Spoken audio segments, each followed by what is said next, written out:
Hey everyone, it's Shotzi for the Rough Cuts. I'm back. Been gone for a little bit, been having kind of a rough time. Some of you know I have a lot of pets, and 3 of them died over the past 2 weeks. Two by a raccoon, and then some of you who are familiar with my cat, Boopy, who sometimes in these videos, or at least has been over the last 4 years, he passed away last week. So I've been really sad about that. Anyway, tonight was my first outing since all of this has been going on, and this isn't a movie. However, I did see a screening of it. It's a play, and it is on its way to Broadway. A lot of you may have heard of it because many of you are big fans of George Takei, also known as Hikaru Sulu from Star Trek. He's been on Heroes as well. He is the inspiration for a musical play called Allegiance. And Allegiance is about the internment of Japanese Americans during World War II. This production was composed by Jay Kuo, and he wrote this along with Lorenzo, Thione, and Marc Acito.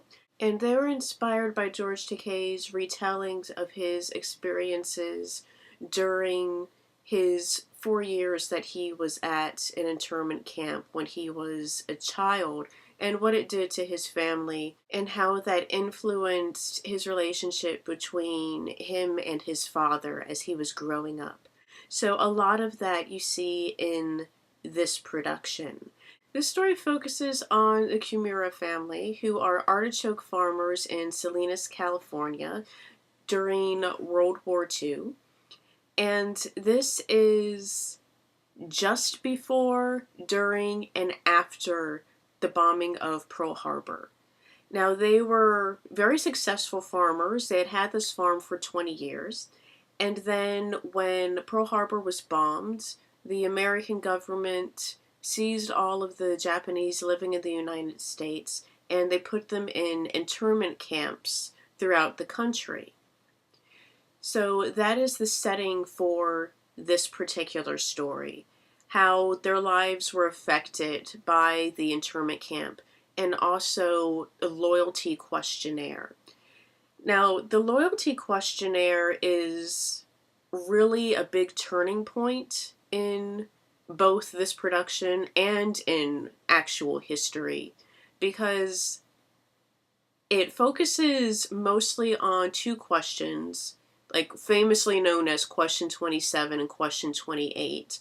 In fact, there have been many papers and books written on, like, people called the no-no people, where they would answer no and no. Like, paraphrasing it, question 27 is, would you bear arms to defend the United States during war? So everyone 17 years and older in these camps were asked this question. So a 17-year-old boy would be asked this question, but also like an 87-year-old woman, as George Takei stated in his Q&A after this showing. He said 87-year-old women were also asked this question. So, like, if need be, would they, leave the camp to go die for the U.S. defending the country? And then question number 28 basically asked, will you give your allegiance to the United States and forsake your allegiance to the Empire of Japan? But it was stated in such a way that just because you're of Japanese descent, you automatically have your allegiance to the Empire of Japan, even if you've never been there, even if you have no association with it whatsoever other than your name and the fact that your ancestors were from there. But assuming that you have all of your allegiance to them, you're going to deny that and bow to the United States. So, but it wasn't a two-part question. It was just yes or no.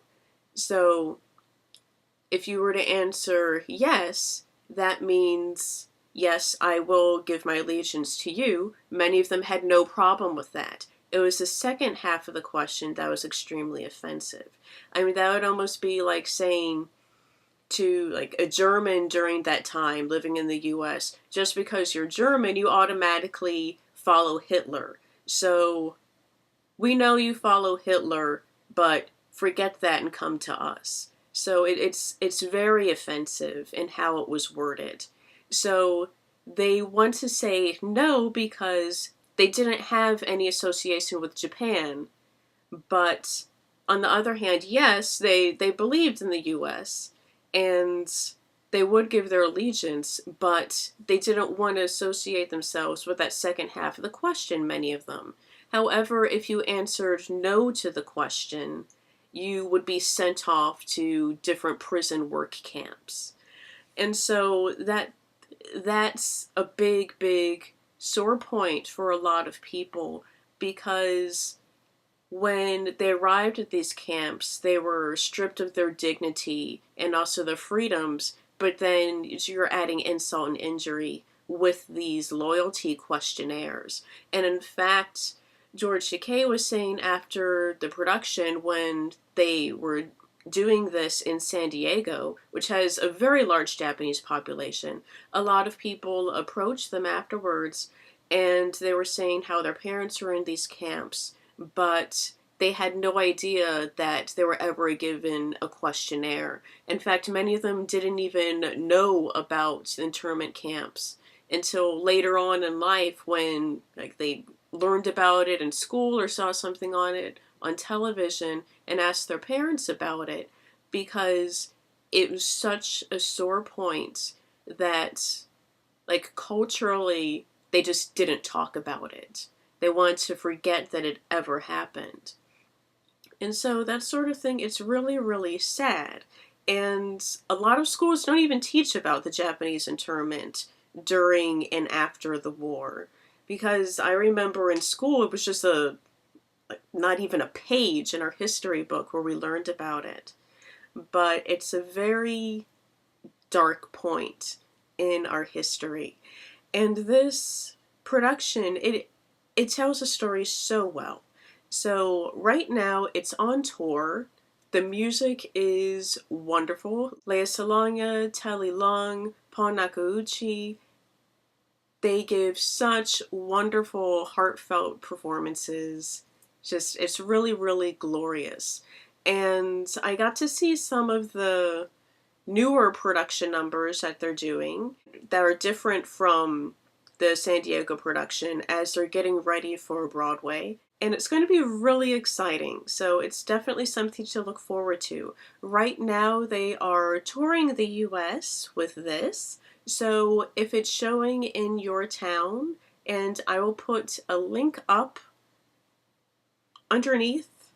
Wait, is it underneath or is it on the side? I'm trying to remember. I think it's underneath. I'll put a link underneath here so you can check out the website for Allegiance. It's definitely something to look forward to. And if it does make it to Broadway, actually I have no doubt that it will, I think that it will probably get several Tony Awards, because it's wonderful. And in fact, it broke a lot of records in San Diego during its run. I will see you all next time. And festival season's beginning. Yay! So remember, Fantastic Fest starts in 2 weeks. So I will be talking about a lot of movies then. You'll probably get absolutely sick of hearing about them. And Adam should be coming back at any moment to talk about his trip to Vegas when he was going to a show about video games. I will see you all next time. Hopefully Adam will come on in between there. I'm going to have to put like a fire under him. Until then, goodbye.